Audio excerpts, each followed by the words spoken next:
এই আয়োজনটি ছিল আমার রোজার ঈদের আয়োজন।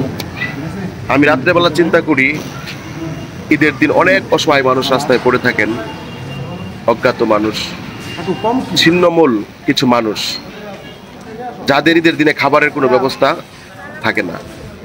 এই লক্ষ্যে আমি প্রায় 14 জন মানুষের খাবার রান্না করে সাদা ভাত, গরুর মাংস আমি চলে যাই সরাসরি গফরগাঁও থেকে কিশোরগঞ্জ।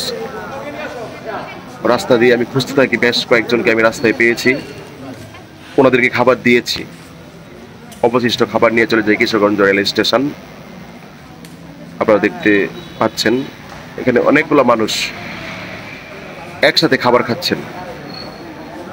আর এত সুন্দর একটি আয়োজন হঠাৎ করে আমার মাথায় আসলো এবং খাবার দিতে গিয়ে আমি বেশ আনন্দিত, কারণ তারা এত মজা করে খাবার গ্রহণ করেছে এবং খেয়েছে। আমার সাথে যারা ছিল তারা সেটি উপলব্ধি করতে পেরেছে।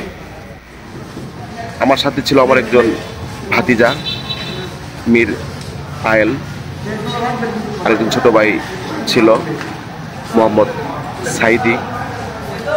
তারা সহযোগিতা করেছে, তারা দেখেছে মানুষ কতটুকু খুশি হয়েছেন। সেই চিন্তাধারা থেকেই আমি প্রত্যেক শুক্রবার কিছু ছিন্নমূল মানুষকে খাবার দেওয়া শুরু করেছি।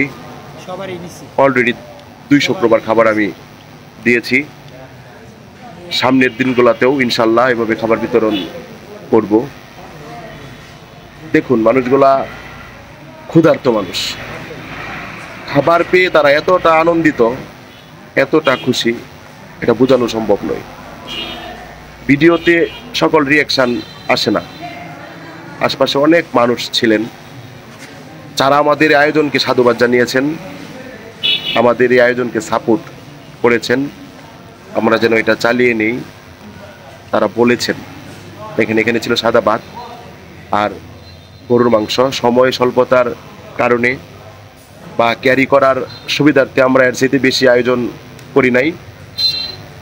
ইনশাল্লাহ সামনে আরও সুন্দর সুন্দর আয়োজন থাকবে পথ মানুষকে নিয়ে।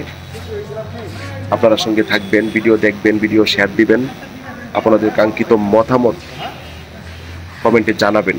দেখুন, উনি একজন ব্যবসায়ী মানুষ, স্টেশনে জুতাকালি করেন। উনিও বলছিলেন যে একটা খাবার আমাকে দিয়েন, আমি একটু পরে খাবো। সকলকেই